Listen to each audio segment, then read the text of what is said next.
If you'd actually accomplished anything, I wouldn't need to make excuses for you. My mother, Patricia Bennett, said this across a Thanksgiving table with 28 relatives watching. She'd been saying variations of it for 6 years. The failure. The dropout. The daughter who wasn't worth mentioning in the annual family newsletter.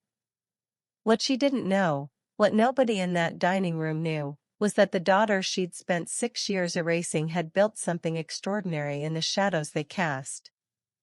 And that evening, the truth was about to walk through the door uninvited. But this story begins much earlier. It begins with a midnight phone call and a decision that cost me everything I thought mattered. I'm Maya Bennett. I'm 28 years old. Before we continue, if this story speaks to you, hit that subscribe button. Now let me take you back to April 2018. The night everything changed. I was a sophomore at Stanford. Engineering major, 3.8 GPA. Not the top of my class, but I earned every grade. I wanted that degree more than air. My phone shattered the silence at 12:47 a.m. on a Wednesday. It wasn't Mom. It wasn't Dad. It was Mrs. Chen, my grandmother's neighbor in Portland. Maya, sweetheart, it's Linda. Rose collapsed. They're taking her to Providence Hospital now. I was pulling on jeans before she finished the sentence. My roommate mumbled something from her bed. I called my mother first. 5 rings, then her voice, sharp with irritation. Maya, it's almost 1 in the morning. Grandma had a stroke, Mom. She's at Providence. A pause. Then a sigh, not the kind born from worry, but from inconvenience. She's 76, Maya. These things happen. I have depositions all week. Call your sister. The line went dead. No, is she okay? No, I'm coming. Just silence. I called Claire next. She answered faster. Maya, I can't. I'm in the middle of finals. You know Mom will freak if my grades slip. Claire, it's Grandma. I know, but what can I do from here? I drove 5 hours through the darkness. Alone. No coffee stops, no music, just highway lines and my own breathing. When I reached Providence, Grandma Rose was in the ICU. Tubes everywhere. Oxygen mask covering half her face. The left side of her body completely still. This woman had taught me to swim, had braided my hair every Sunday morning while my parents navigated their separation. Now she looked like a stranger. She opened her eyes. Reached for my hand with her right side. Squeezed once. She whispered something through the mask, one sentence, quiet, just for me. I'll tell you what she said later. It matters more than you know. Standing in that fluorescent hospital room, I understood something with perfect clarity. No one else was coming. What I didn't know was that my mother was already crafting a lie that would follow me for 6 years. A lie that would turn my entire family against me. Grandma Rose needed 8 to 12 months of intensive rehabilitation. Physical therapy 4 times weekly. Someone to help with everything, eating, bathing, transferring from bed to wheelchair. The hospital social worker handed me pamphlets for home care agencies. I looked at the rates, $38 per hour. Rose's Social Security barely covered rent and her heart medication. Monday morning, I sat across from my academic advisor, Professor Martinez. Kind eyes, perpetually wrinkled shirts, always a coffee stain somewhere. Take a leave of absence, he said. The university will be here when you're ready. He signed the forms. I signed them too. I packed my dorm into 6 boxes and drove back to Portland. Then I called my mother. I'm taking leave. Grandma needs full-time care. The silence wasn't shock. It was calculation. Don't tell the extended family, she finally said. What? I don't want them thinking we can't handle our problems. You know how they gossip. But it's the truth, Mom. Her voice went flat. Final. The truth is you're quitting. That's all they need to know. I stood in Rose's kitchen, watching her sleep in the hospital bed we'd rented for her living room. Her left hand curled against the blanket like a fallen bird. I wanted to scream. I wanted to say, I'm not quitting. I'm choosing. There's a difference, and you know it. But Rose needed peace, not chaos. She needed me present, not on the phone fighting a woman who'd already decided the narrative. So I said nothing. And my mother began writing the first draft of a lie she'd tell for the next 6 years. The 4th of July barbecue was at Aunt Linda's house in Eugene.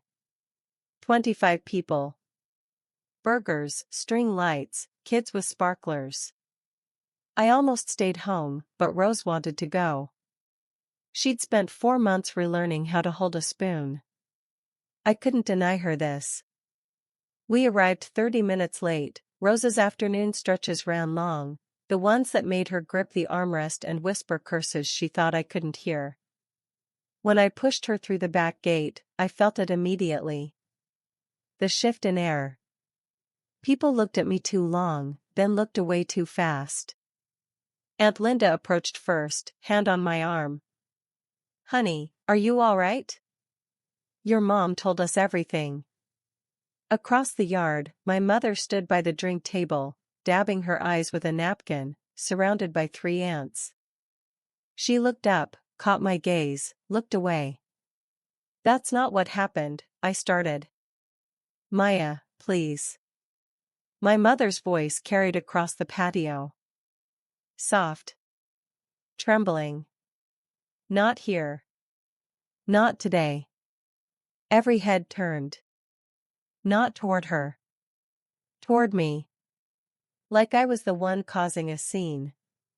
Like I was the one making a grieving mother cry. I closed my mouth. Rose reached up and squeezed my wrist. Didn't say a word. Didn't need to.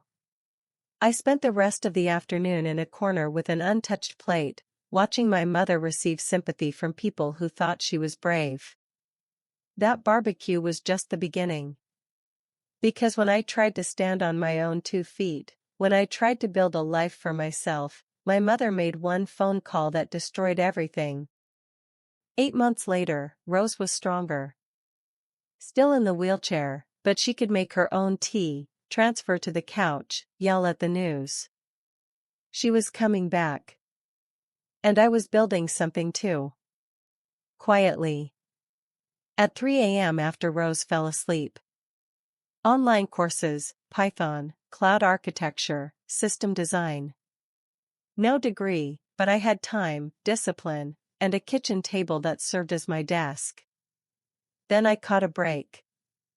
A tech startup in Seattle, Cascade Solutions, posted an internship that didn't require a bachelor's degree. I applied. Got a call back. Interviewed. The hiring manager, a woman named Sarah, smiled and said, "You're exactly the self-motivated person we need." The offer letter arrived on a Thursday. I was set to start Monday. Friday afternoon, my phone rang. Sarah's voice had changed completely. "Miss Bennett, I apologize. We've received some troubling information about your reliability.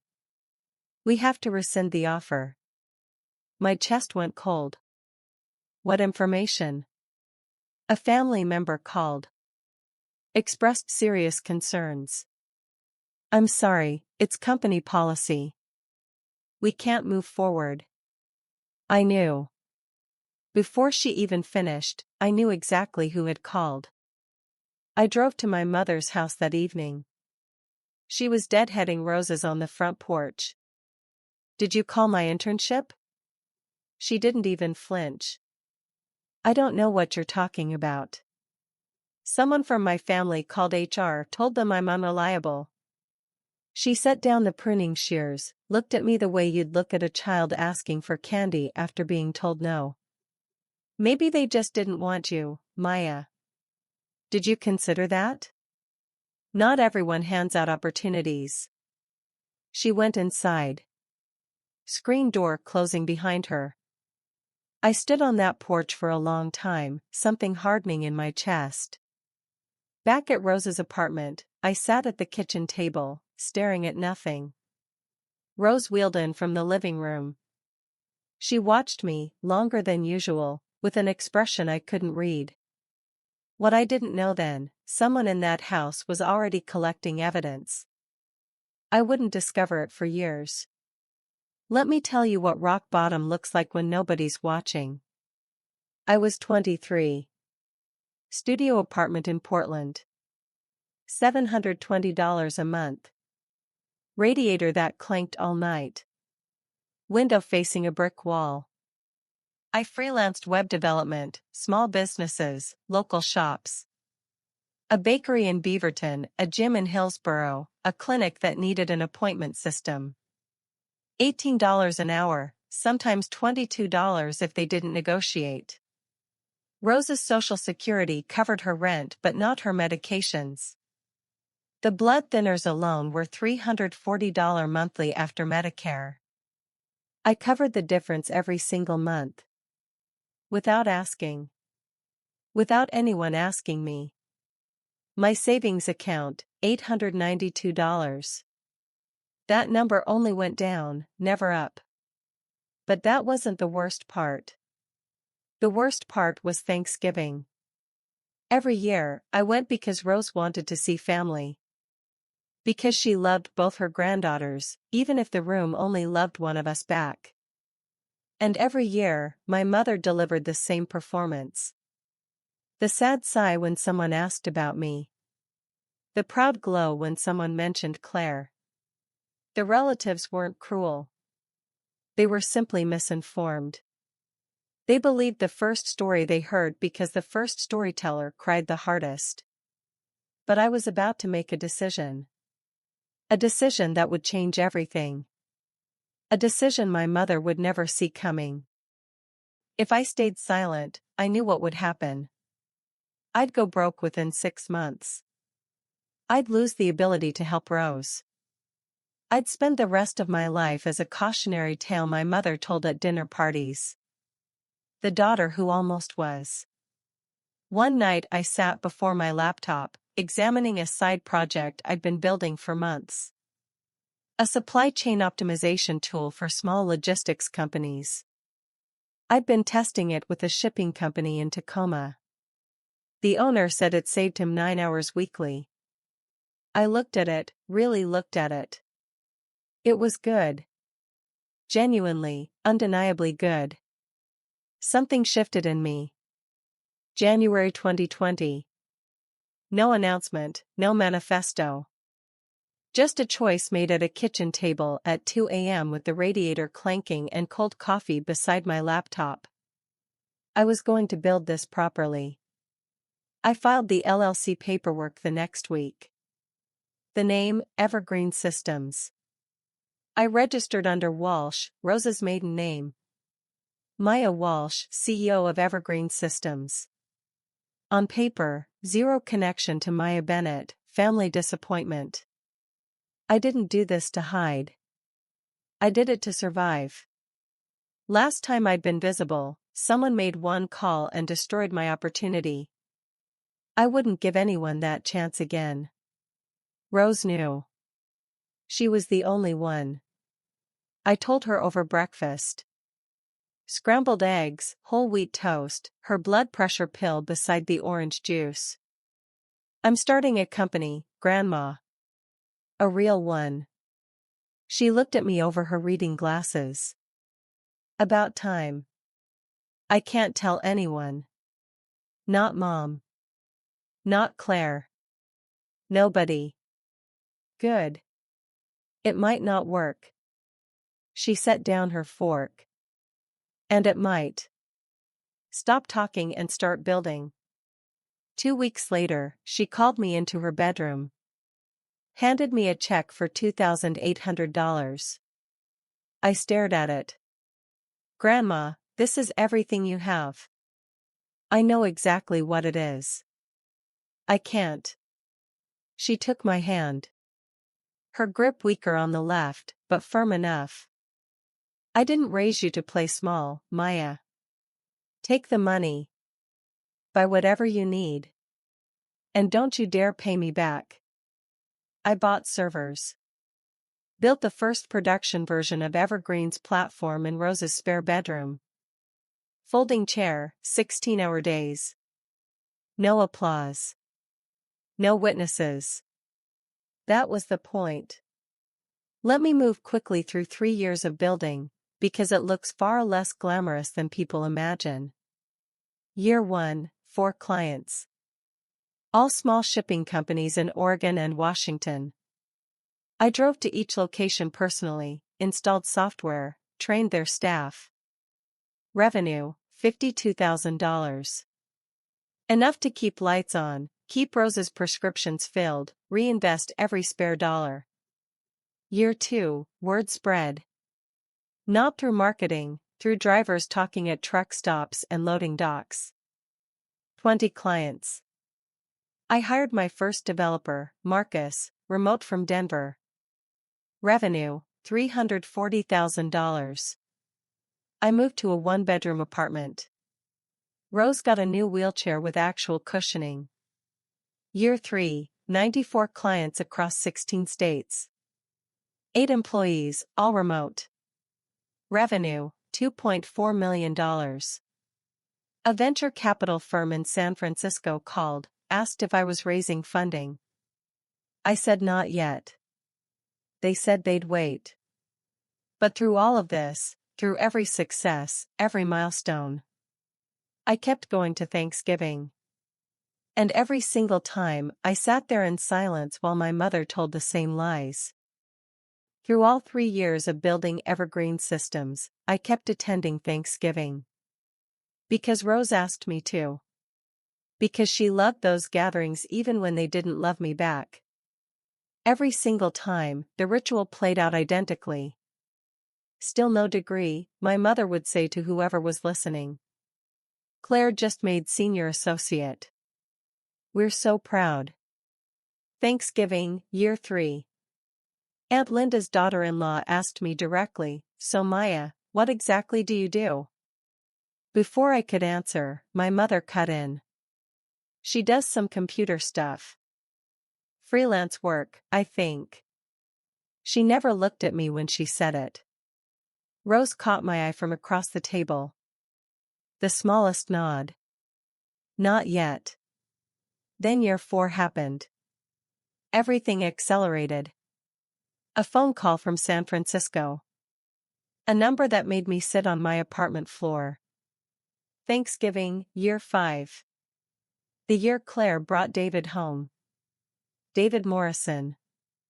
Tall, confident, firm handshake. His family owned investment properties across 3 states. His grandmother, Mrs. Richardson, came too. Silver hair, diamond earrings, posture that spoke of old money and older expectations. 28 people at the table. Mom had outdone herself. Linen tablecloth, fresh flowers, a centerpiece she'd probably planned for months. David sat beside Claire. I sat across from them, next to Rose. It happened during appetizers. So Maya, David said, smiling politely. Where did you study? A simple question. Innocent. The kind people ask when making conversation. I opened my mouth. My mother was faster. Maya didn't finish college, David. The table shifted. Conversations paused. Silverware stilled. David blinked. Oh, that's fine. Lots of successful people. She had potential. My mother tilted her head. Perfect maternal sorrow. But some people just aren't built for academic pressure. I felt 28 pairs of eyes graze my skin. I left for a reason, Mom. Honey, we've discussed this. Claire pressed her lips together. Can we not do this at dinner? My mother turned to David, voice low enough to seem intimate, loud enough for half the table to hear. I worry about her constantly, you know.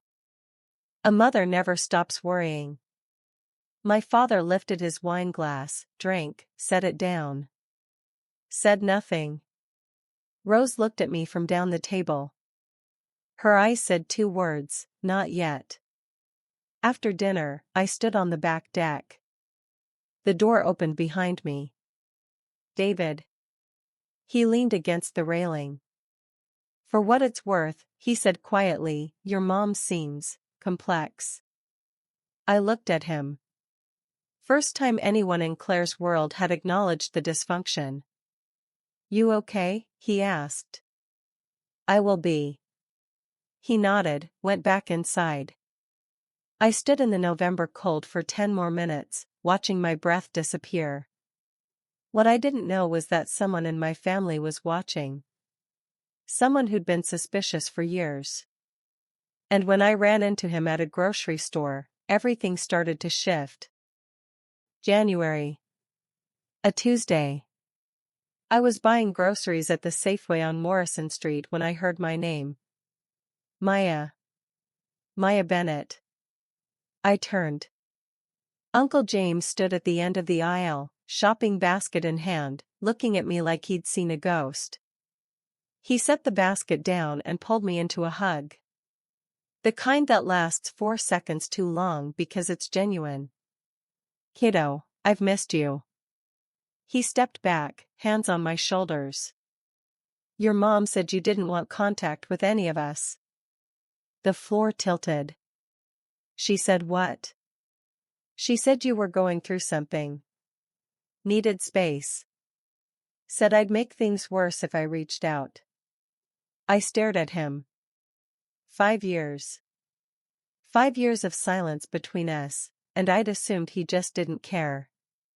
That he'd heard Mom's version and written me off like everyone else. Uncle James, I never said that. Not once. His jaw tightened. Something shifted behind his eyes, not surprise exactly, but confirmation. Like a suspicion he'd carried for years had just been proven. Tell me, he said. All of it. We sat in his car in the parking lot for 45 minutes. I told him everything. The stroke. Leaving school. Mom forbidding me to explain. The barbecue where she cried on cue. The way everyone always believed her. He didn't interrupt. Just listened. When I finished, he exhaled through his nose and said one sentence. She controlled the narrative. I nodded. He was quiet a moment. So what are you doing now? For work? I hesitated. I'm building something.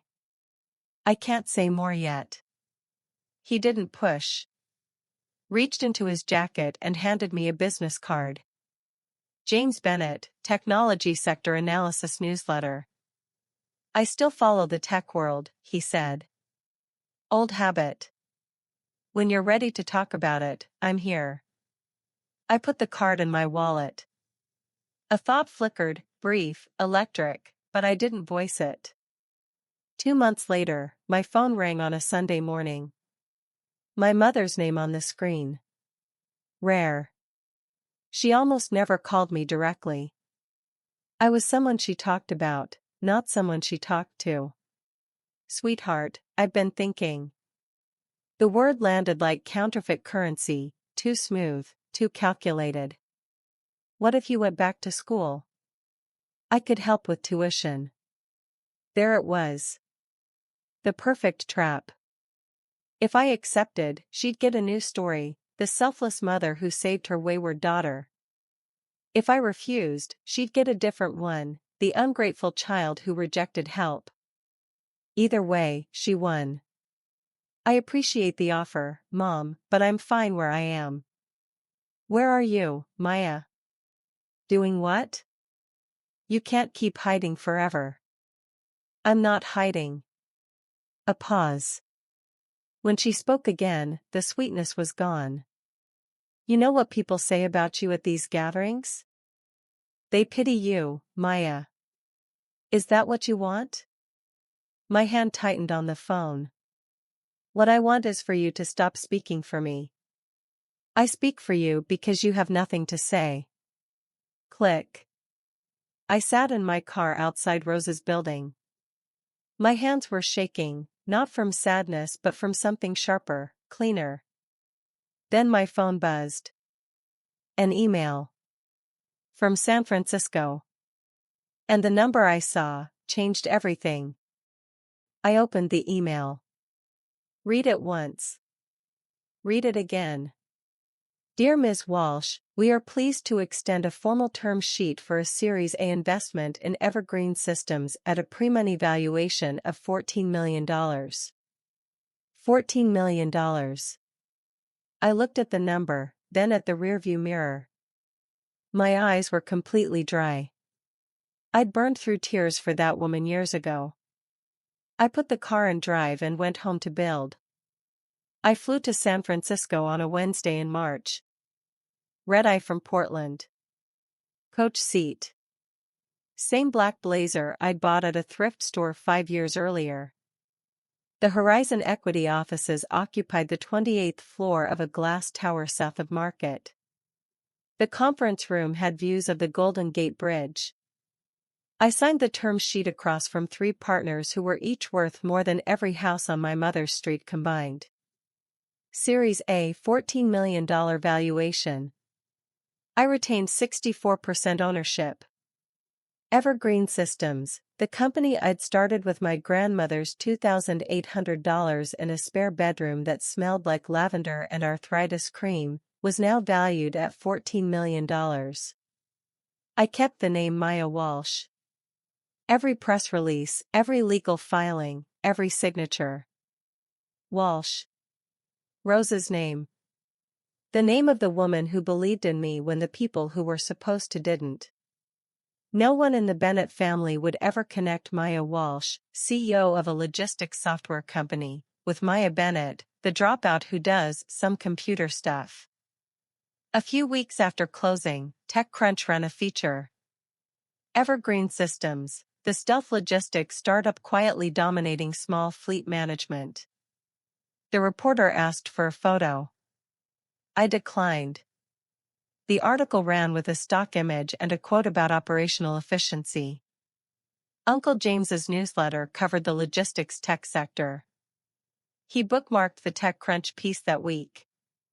Even mentioned it in his Friday roundup. Keep an eye on Evergreen Systems.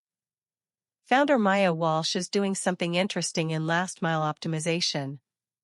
He wrote my assumed name, didn't recognize it.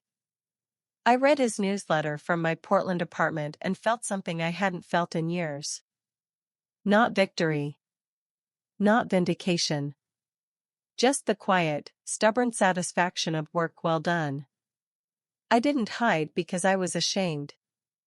I hid because visibility had already cost me once, and I wasn't going to let anyone take this away.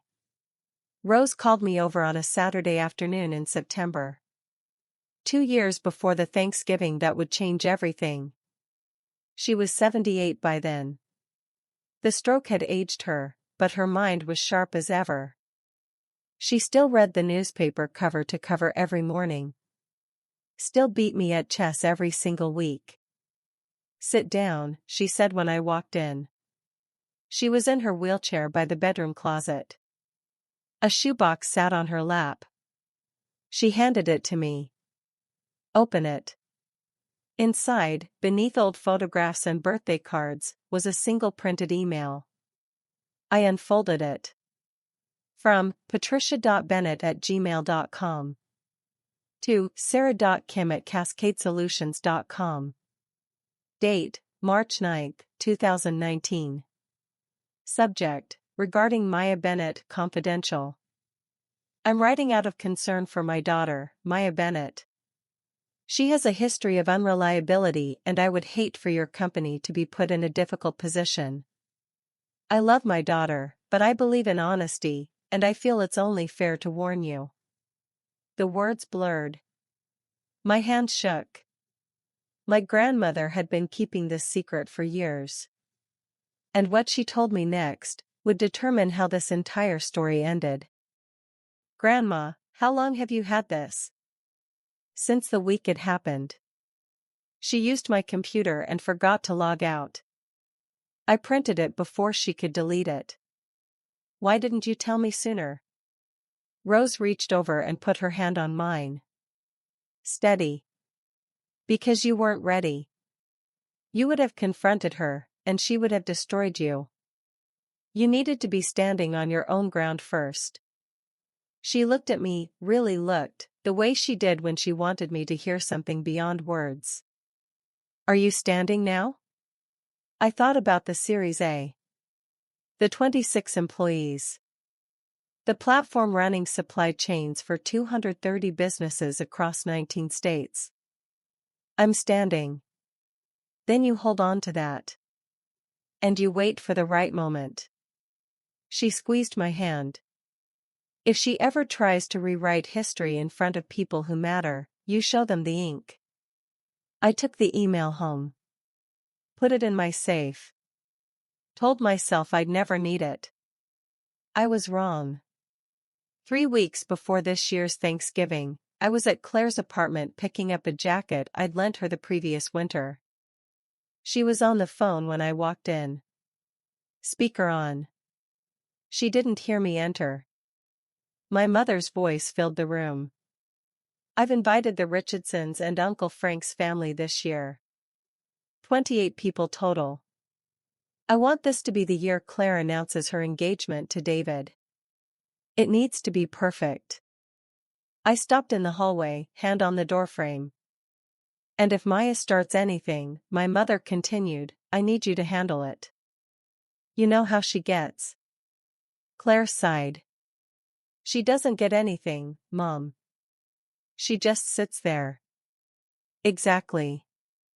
My mother's voice sharpened. And it makes me look bad. Like I raised a ghost. Claire didn't respond. The silence was its own agreement. I walked backward, quiet, out the front door. Didn't take the jacket. In the car, I sat with the engine off. I could hear my own pulse. Not racing, steady, resigned. Then my phone buzzed. An email from a name I didn't immediately recognize. An editor at Forbes. Dear Ms. Walsh, we'd like to feature evergreen systems in our 30 under 30 list for enterprise technology. The piece will publish on November 25th. We'll need a professional photo and brief interview at your earliest convenience. November 25th, Thanksgiving Day. I read it 3 times. I didn't plan this. Hadn't whispered to the universe or made secret arrangements. Forbes had their publication schedule. I had mine. They'd just collided on the one day of the year my mother reserved for reminding 28 people that I was nobody. I looked out at the bare November trees. Didn't smile. Didn't cry. I emailed back, I'd be happy to participate. November 25th, same table.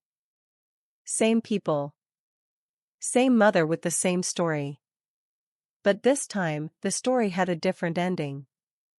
And she didn't write it. Thanksgiving morning arrived. I stood in my bathroom getting ready, looking exactly the same as I had every year.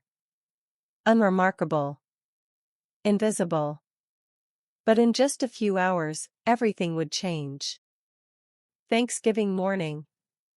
I stood in my bathroom at 7:30 a.m. Gray sweater, dark jeans, boots. No jewelry except the small pearl studs Rose gave me for my 20th birthday.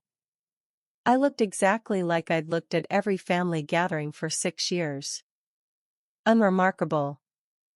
On purpose. I picked up Rose at 8:15. She was ready, waiting in her wheelchair by the door, a tin of homemade cookies on her lap. We drove an hour to my parents' house in Lake Oswego.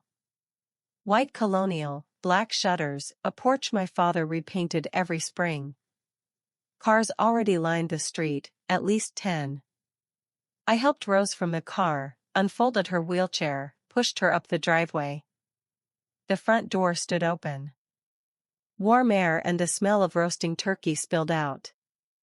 Inside, the house hummed. Voices, laughter, a classic rock playlist Mom put on every year.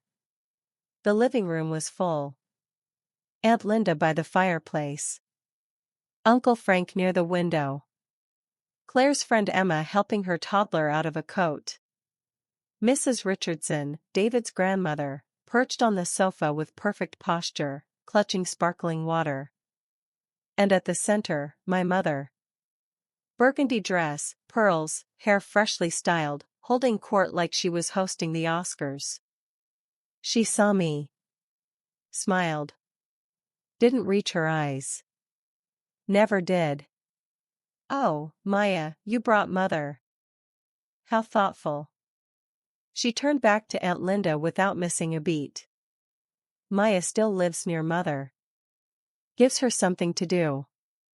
My father appeared from the kitchen, wine glass in hand. Squeezed my shoulder. "Hey, kiddo." Then disappeared back to wherever he went to avoid everything. Uncle James stood in the far corner. Looked up, caught my eye. Small nod. Warm one. I pushed Rose to her place at the table. She reached up, held my hand. "You okay, baby?" "I'm okay, Grandma." In less than 2 hours, that room would look at me completely differently. All of them. At the same time. Dinner was called at 4 o'clock sharp. 28 people settled into chairs around a long table assembled from 3 smaller ones. My mother stood.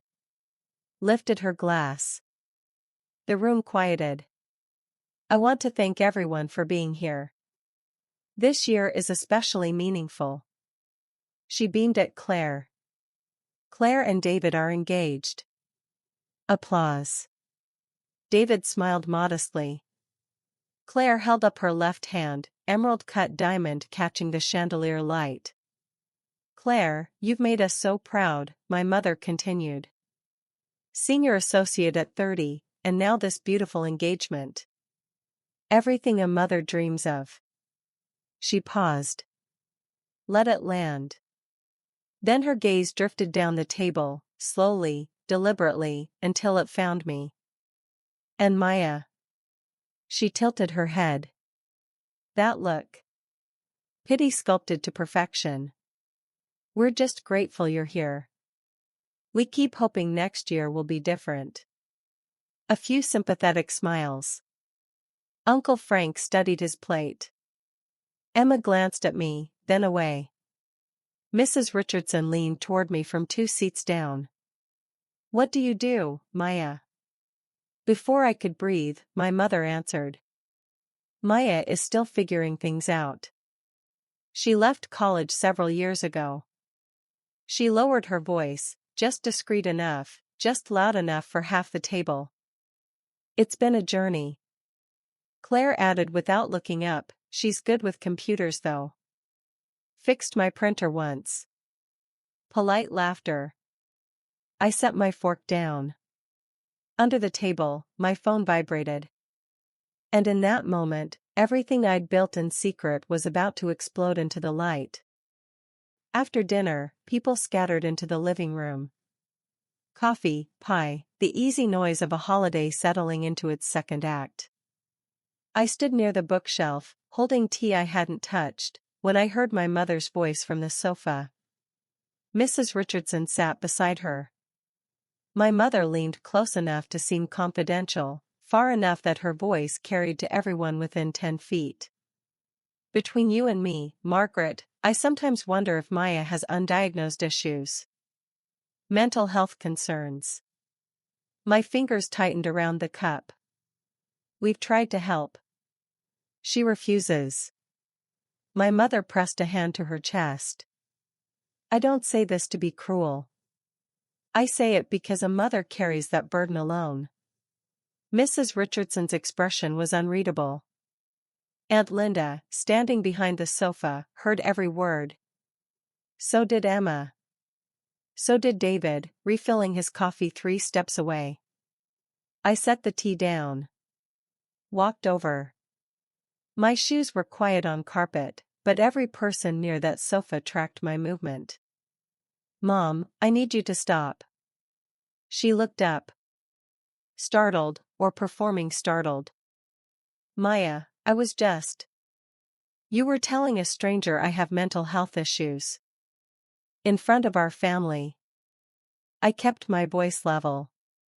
That's not concern. That's cruelty. Her eyes glistened on command. I just worry about you. My father's voice from the corner. Diane, maybe. Kevin, don't. She didn't even turn. Then she looked back at me, and the mask slipped. Just a crack. Underneath was something cold and certain. If you'd actually accomplished anything, I wouldn't need to make excuses for you. 28 people. That sentence landed on all of them. Emma covered her mouth. Aunt Linda looked shocked. David set down the coffee pot and stared at the floor. From the end of the room, Rose spoke. 2 words, clear as a bell. That's enough. Then Uncle James's phone buzzed. And everything changed. James pulled his phone from his pocket. Reflex. Glanced at the screen. Then stopped. His thumb hovered. His mouth opened slightly. He read it again. I watched from across the room. I didn't know what the notification said, but I knew from the way color drained from his face, then came flooding back, it was happening. Maya. His voice was quiet, almost a whisper. But the room was already silent from my mother's last sentence. In that silence, his word carried like a gunshot. I looked at him. He looked at me. Then at Rose. Then back at his phone. Is this you? Uncle Frank moved first. What is it, James? James turned his phone around. Frank took it. Read. His eyebrows climbed. Good Lord, Frank said. Aunt Linda was already pulling out her phone. Her thumbs moved fast. 3 seconds. 5. Oh my God. She turned her screen toward the table. A photo, the one I'd taken 2 weeks ago in a studio in Portland. The only professional portrait I'd ever sat for because Forbes required it. My face. My name. A headline about an acquisition worth $52 million. One by one, heads turned. Emma. Uncle Frank's daughter. David. Mrs. Richardson. They looked at their phones. Then at me. 28 people had just discovered my secret. My mother still didn't know what everyone was looking at. And when she found out, the woman who'd controlled every narrative for 6 years was about to lose control completely. My mother stood in the center of the room. She looked from face to face, trying to read the room the way she always did, trying to find the current so she could steer it. What, she said. What is everyone looking at? No one answered. Claire reached for David's phone. He handed it without a word. She read. Her hand dropped to her lap. She set the phone face down beside her and stared at the carpet. My mother was the last person in the room to find out. And for the first time in 6 years, she had nothing to say. My father walked over. Held out his phone. Screen up. She took it. Read. I watched her face move through 3 stages. Confusion, her brow furrowed, lips parted. Shock, her chin pulled back, grip tightened. Then something I'd never seen on my mother's face in 28 years, fear. This isn't real, she said. Uncle James stood. It's on Forbes, Patricia. And TechCrunch. And Bloomberg's Wire. It's very real. My mother looked at me.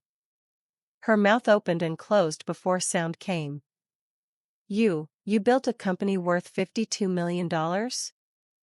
Yes. And you didn't tell us? Even now, standing in the wreckage of her own narrative, she made it about her. About what she hadn't been told. What she'd been denied. I kept my voice steady. You never asked what I was building. You only told people what I wasn't. The silence was so complete I could hear ice shifting in someone's glass. Aunt Linda pressed a hand to her chest. Uncle Frank looked at my mother, then me, then his shoes. Mrs. Richardson turned to my mother. Didn't raise her voice. Didn't need to. You told me she had mental health issues 10 minutes ago. My mother's face went white. I didn't mean. I think you meant it exactly like that. David stood near the mantel. Looked at Claire. Claire didn't look back. Emma leaned forward, hand over her mouth. The realization was spreading like a wave, not just that I'd succeeded, but that my mother had lied systematically for 6 years to everyone in this house. And they'd all believed her. My mother tried to recover. Straightened her shoulders, tilted her chin. The posture she used when narratives needed correcting. She could have told us. She chose to shut us out. No, Patricia. Rosa's voice from the wheelchair. Not loud. Not angry. Just absolute. You shut her out. The room turned. Every face like a compass finding north. Rose sat perfectly still. Maya left school to care for me. I had a stroke. You know that. She looked at my mother with eyes that had waited a long time. Everyone in this room should have known that 6 years ago.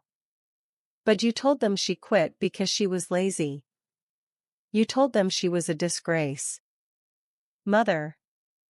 Because you were ashamed. Not of her. Rosa's voice didn't waver. Of yourself. You refused to help me, your own mother. Maya was 21 years old. She drove 5 hours in the middle of the night. Alone. And when she tried to tell people the truth, you cried in front of them and made her the villain. Nobody breathed. But I had one more piece of evidence. The email. The proof of sabotage. And now it was time to show them the ink. Aunt Linda looked at my mother. Patricia, is that true? My mother didn't answer. Her lips moved. Nothing came out. From the corner, from the man who'd spent 6 years as furniture, my father spoke. It's true. I turned. He stood by the window. Wine glass gone. Hands at his sides. He looked older than I'd ever seen him. All of it, he said. 2 sentences. But from a man who hadn't defended me in 6 years, they detonated. I looked at my father. My eyes burned. But I didn't cry. I'd learned not to. He looked back. For the first time, he didn't look away. You called my internship, I said. 4 words. The room went still again. My mother froze. Not dramatic. Clinical. The way someone freezes hearing a sound at 3 a.m. In 2019. Cascade Solutions in Seattle offered me a position. 1 week before I started, you called HR, told them I was unreliable. That's ridiculous. Her voice climbed half an octave. I never. I opened my phone. The photo I'd taken of the printed email from Rose's shoebox. I'd kept it in my safe. Saved a copy on my phone. I handed it to James. He adjusted his glasses. Read aloud. I'm writing out of concern for my daughter, Maya Bennett. She has a history of unreliability, and I would hate for your company to be in a difficult position. I love my daughter, but I believe in honesty. He trailed off. The room had heard enough. He set the phone on the coffee table. Looked at my mother. You sabotaged your own daughter. I was trying to protect her. From what? His voice was devastatingly quiet. From succeeding? Uncle Frank leaned back. Jesus, Patricia. Claire was still on the sofa. Face pale. Mom, did you really do that? My mother looked around the room. The slow, searching look of someone who's always found at least one ally discovering for the first time there are none. 28 faces. Not one looked back with sympathy. My mother sat down. Not gracefully. She just dropped. And she cried, real tears this time. Ugly, unpracticed. The sound of someone whose stage had collapsed. Everything I did was for this family, she said. So people wouldn't look down on us. Rose's voice came across the room. Steady as a hymn. People aren't looking down on us because of Maya, Patricia. They're looking down on us because of you. Right now. In this room. I stood. I think I'm going to step outside. I walked to Rose, unlocked her wheelchair, pushed her through the living room, past 28 silent people, through the front door, onto the porch. The November air hit my face. Cold, sharp, clean. That night, everything changed. Not just for me, for all of them. My name is Maya Bennett. Some people know me as Maya Walsh. I'm 28 years old, and I'm done being someone else's cautionary tale. This is my story. And I'm the one telling it now. If this story resonated with you, if you've ever been the silent one at the table, I'd love to hear from you in the comments below. And if you want to hear more stories like this, hit that subscribe button. Thank you for listening.